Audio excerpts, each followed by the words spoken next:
Hi, I'm Bill Whittle from PJTV, and I'm standing in front of what is very likely the most photographed structure on the face of the earth. Inside the White House sits the President of the United States of America, the most powerful man in the world. The President bears enormous responsibilities, and primary among them is his responsibility to defend the citizens of the United States of America. We're here in Washington today to speak to a Department of Defense analyst and counterterrorism official who, requesting anonymity, has made some very remarkable charges that both the political and the military structure of the highest levels of our government are infiltrated by the very agents of the enemy against which we find ourselves fighting today.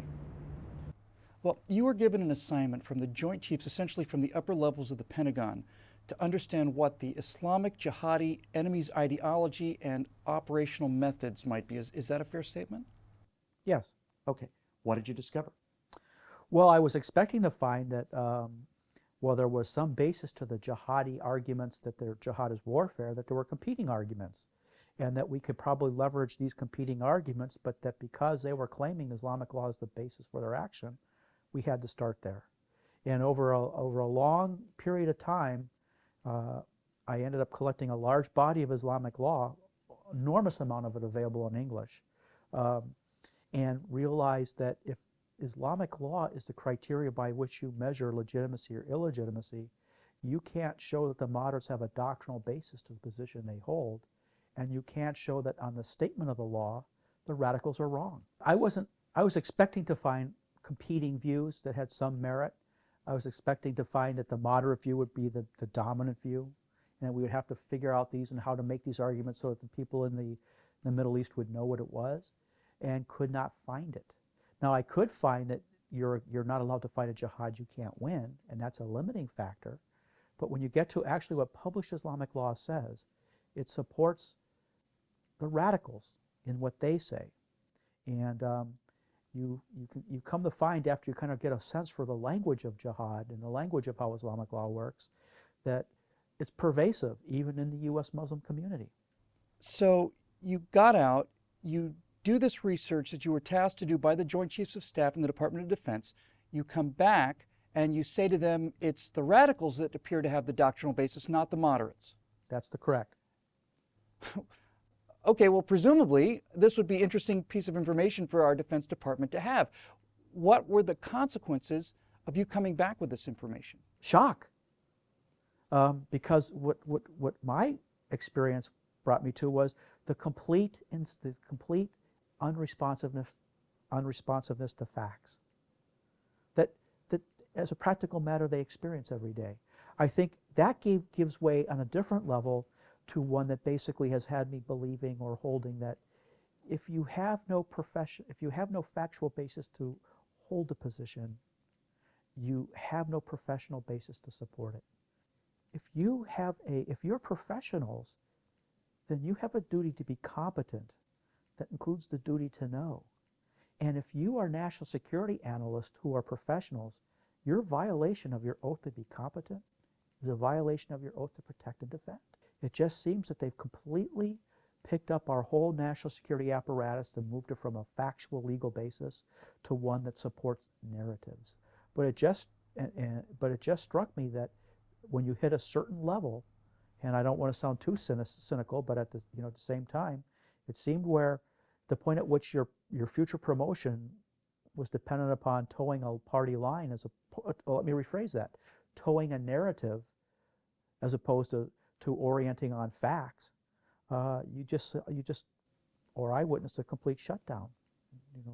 A friend of mine used to call my brief the red pill brief or the guilty knowledge brief, meaning you see this brief, it clearly lays out facts that must be accounted for, and at a certain point they just stop coming. So when officials started telling you, hey, we're not interested in this, we just really don't care to hear this, I mean, how pervasive was this attitude? Was it large numbers of people or one or two key individuals? I mean, just exactly what are we looking at here?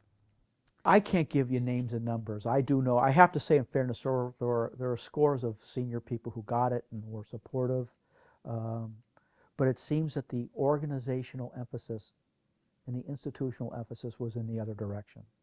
And so you would get it in terms of people who come up and tell you, we really support you, but we can only go so far.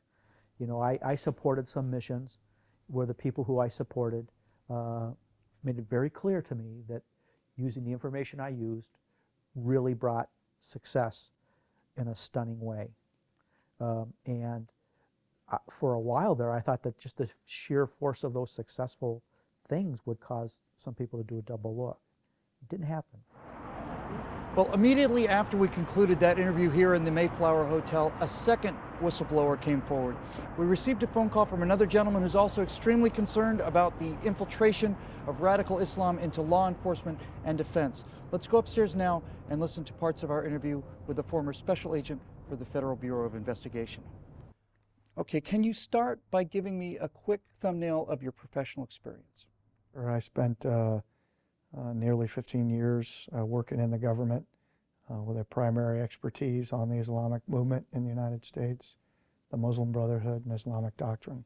And which department did you work for? The FBI. So you were a special agent for the Federal Bureau of Investigation. Yes. Okay, you assert that we're getting many of our cues on how to react to this terrorist threat from the Muslim Brotherhood, that essentially we're letting our enemy tell us how to fight them. Now, I think this is a critical point that we really need to make clear. Is this speculation on your part, or is this credible, factual information that you've been able to obtain as a former special agent with the Federal Bureau of Investigation? It's all factual information, and it's open for the public to digest if they so desire. These documents from the Holy Land Foundation trial are available online. All you need to do is Google Holy Land Foundation, and the documents also show that every major Muslim organization in the United States is a Muslim Brotherhood front, specifically the most prominent organizations. The two most prominent organizations in the United States, or three most prominent, are the Muslim Public Affairs Council, Council on American Islamic Relations, CAIR, and ISNA, the Islamic Society of North America. CAIR is a Hamas entity. It is Hamas. And ISNA is a huge financial entity for Hamas in the United States. And CAIR and ISNA are the two groups that the U.S. government, including the FBI, DOD, State Department, DHS, look to and utilize to do their outreach with the Muslim community in America. Can you tell us how these radical Islamic organizations interface directly with the federal government in terms of the Defense Department, in terms of the Federal Bureau of Investigation, local law enforcement? How exactly do these radical Muslim groups use their connections to suppress the defenses of the United States against these type of activities? That's a great question. At the national level, with the FBI and DHS, they actually are invited in by General Counsel's Office of the FBI and DHS to sit in on brainstorming about investigative techniques that FBI agents are using in the field. I have to stop you because, frankly, that sounds so absurd that I have to really make sure I'm understanding you correctly. Are you saying that the radicalized Muslim groups are invited in to learn our investigative techniques, that they are invited in to get their feedback on how we are going to fight against them? Is that what I understood you to say? Yes. So, for instance, in the FBI, the General Counsel of the FBI, Valerie Caproni, invited these Muslim organizations, as well as the ACLU and other groups in to make sure that the investigative techniques and the Attorney General guidelines and the way the FBI was going to implement the Attorney General guidelines was okay and not offensive to these organizations. As an investigator, and certainly speaking for many others that I know, that's nothing short of outrageous. If you can imagine any group, whether it's the Cosa Nostra, the Mafia, or any kind of organized crime syndicate, which certainly the Muslim Brotherhood could loosely fall into that category. Certainly it's much, much more significant than the Mafia was, but to invite them in to make sure that our investigative techniques aren't offensive to John Gotti, that's absurd on the face of it, but that's exactly what we're doing. Sure, because you're revealing in great detail exactly what your investigative and interrogation techniques are, right? I mean, In a meeting like that, you're giving away the farm essentially in terms of how you're going to be operating in order to make sure that their feelings don't get hurt. And then you're essentially giving the enemy all of the details about how you plan to operate against them, right? Certainly a significant strategic look at how we're doing things, yes, as well as some specific techniques. Well, you'd mentioned earlier that there's no training, that people ranging from upper-level administrators in the FBI down to some local sheriff's deputy in some county out in the middle of Arizona, someplace, local law enforcement. You mentioned that there's no training for these people whatsoever in terms of the real nature of the threat. Why is that? Well, again, I think there are a lot of pieces to that, but number one is when the people advising the assistant directors, the special agents in charge in the FBI, the assistant secretaries, and the Department of Homeland Security, et cetera, when those are Muslim brothers, you're not going to get training that discusses Islamic doctrine and who the Muslim Brotherhood is, their history and their influence, and their penetration operations here in the United States.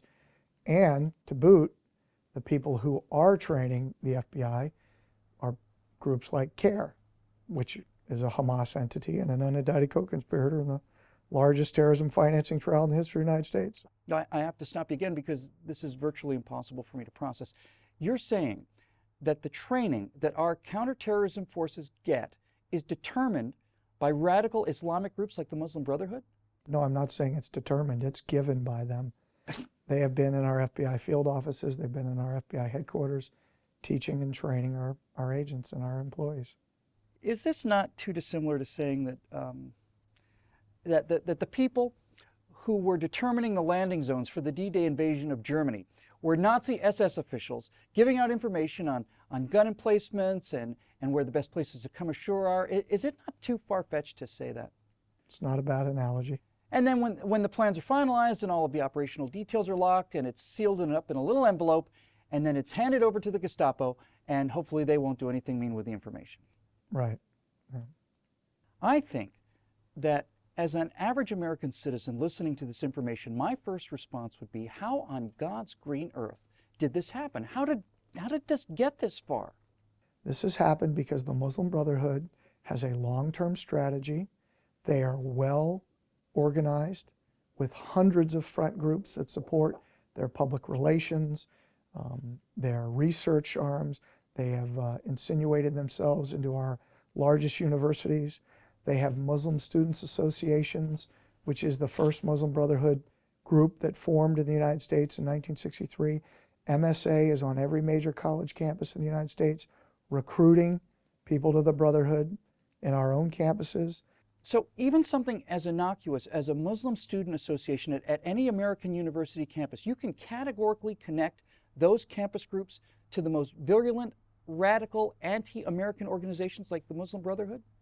I can say that that's 100% legally, factually true. The evidence entered into the Holy Land Foundation trial demonstrated that the Muslim Students Association was the first Muslim Brotherhood entity in the United States, formed in 1963 for the sole purpose of being and establishing the Muslim Brotherhood here. And it continues today to be a Muslim Brotherhood entity that is expanded and recruits and students on campuses in the United States.